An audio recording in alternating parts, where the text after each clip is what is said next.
बृहद पराशर होरा शास्त्र में रवि चंद्र योग अध्याय है, उसमें से एक सूत्र लेके आए हैं। हमारी जन्म कुंडली के अंदर सूर्य कहाँ पर है और सूर्य से चंद्रमा किस स्थिति में है, उस पर आधारित है ये सूत्र।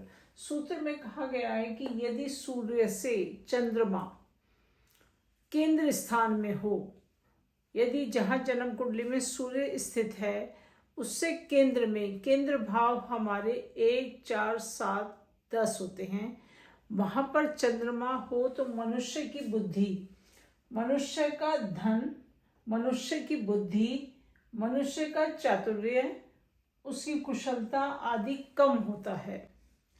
और यदि सूर्य से पणफर में हो तो मध्यम होता है, अपोक्लिम में हो तो श्रेष्ठ होता है। इसी को हम एक कुंडली के माध्यम से समझने की कोशिश करते हैं। माना सूर्य यहाँ पर स्थित है, यहाँ पर सूर्य है और सूर्य से केंद्र भाव हमारे कौन से हैं? 1, 4, 7 और 10। सूर्य से केंद्र में चंद्रमा हो, चंद्रमा या तो यहाँ पर हो या यहाँ पर हो या चंद्रमा यहाँ पर हो। मतलब जब हम गिनेंगे, सूर्य से जब हम गिनते हैं 1, 2, 3, 4, 5, 6, 7, या तो यहाँ पर हो या यहाँ पर हो या यहाँ पर। माना सूर्य यहाँ पर है, सूर्य हमने यहाँ पर हो, जन्म कुंडली में मानो आपके सूर्य यहाँ पर है, जन्म कुंडली में सूर्य यहाँ पर है, तो चंद्रमा जो है या तो जब हम गिनेंगे सूर्य से तो या तो वो चौथे स्थान में हो या 7वें स्थान में हो, 10वें में हो, तो ये योग बनता है, या यहीं पर हो तो ये केंद्र स्थान हो गए। इसी तरह से अब हम पणफर देखते हैं। पणफर है 2, 5, 8, 11 भाव को पणफर कहते हैं। मिथुन लगन की कुंडली बना लेते हैं। 4, 5, 1 और ये 2।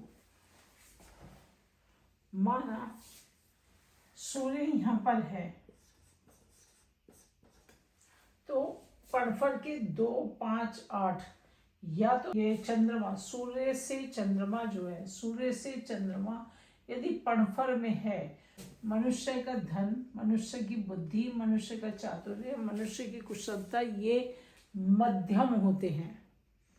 और यदि सूर्य से चंद्रमा अपोक्लिम में हो, 3, 6, 9, 12।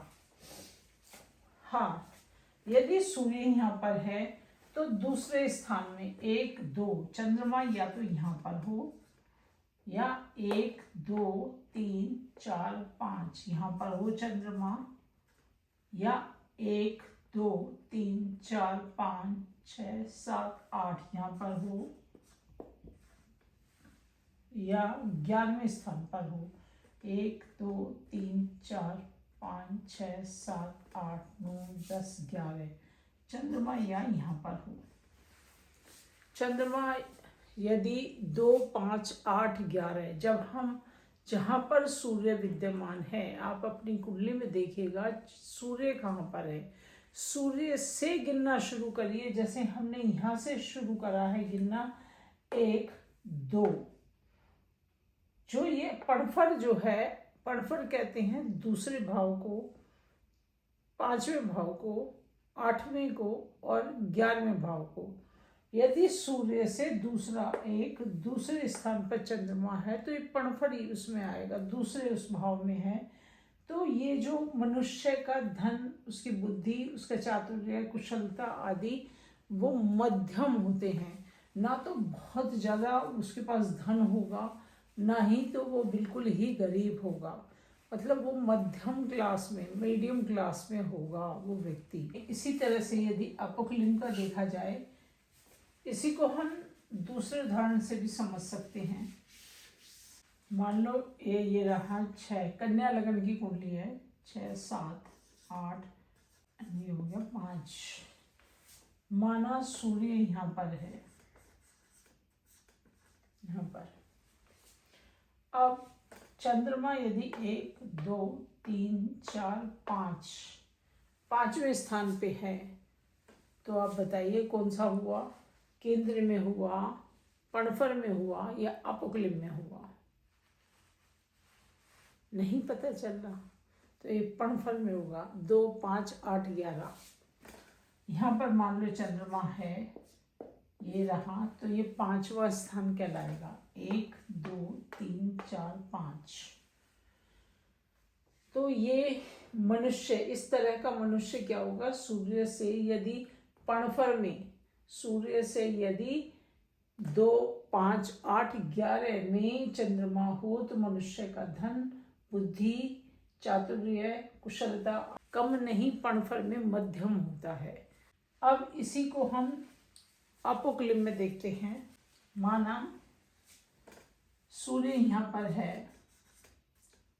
यहाँ पर सूर्य है और चंद्रमा जो है इस जगह पर है, यहाँ पर चंद्रमा है।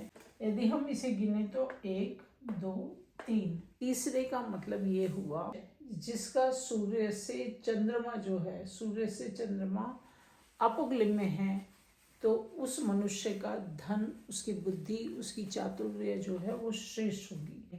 अपोक्लिम भाव यही है, तीसरा, छठा, 9वां और 12वां। यदि हमारा तीसरा नहीं, हमारा चंद्रमा यहाँ पर छठे स्थान में हो, 1 2 3 4 5 6, यहाँ पर चंद्रमा हो, और क्या है 9वें स्थान में हो, 1 2 3 4 5 6 7 8 9, यहाँ पर हो चंद्रमा, या चंद्रमा यहाँ पर 12 स्थान में यहाँ पर हो। इसे भी आप गिनेंगे, जहाँ चंद्रमा है वहाँ से गिनना शुरू करेंगे। 1 2 3 4 5 6 7 8 9 10 11 12, यहाँ पर चंद्रमा हो, तो मनुष्य का धन, मनुष्य की बुद्धि, उसका चातुर्य, उसकी कुशलता जो है वो श्रेष्ठ होगी। आप देखिएगा और कमेंट बॉक्स में ज़रूर बताइएगा, आप क्या सूर्य से चंद्रमा केंद्र में है, पणफर में है या अपोक्लिम में है? एक बार फिर ध्यान से देख लीजिएगा। इस सूत्र के अंदर कुछ शब्द ऐसे हैं जो शायद आपने कम सुने होंगे। केंद्र जो है, केंद्र ये 1 4 7 10 होता है।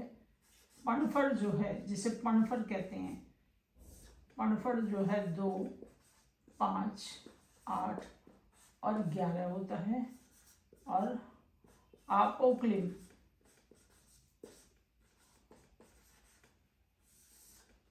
3 6 9 और 12 होता है।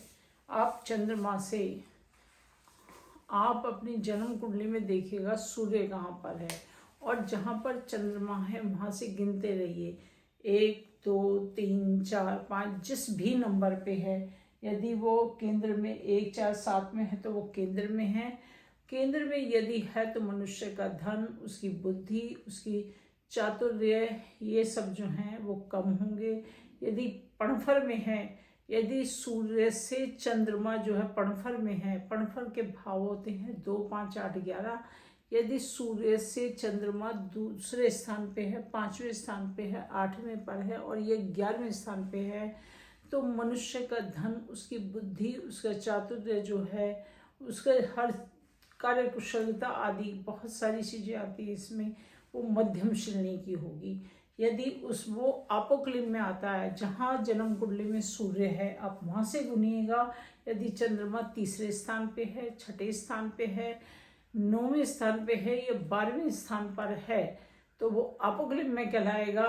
तब जो है मनुष्य का, ये रहा मनुष्य का धन, मनुष्य की बुद्धि, चातुर्य, कुशलता आदि, कार्य कुशलता आदि जो हैं वो बिल्कुल श्रेष्ठ होंगे।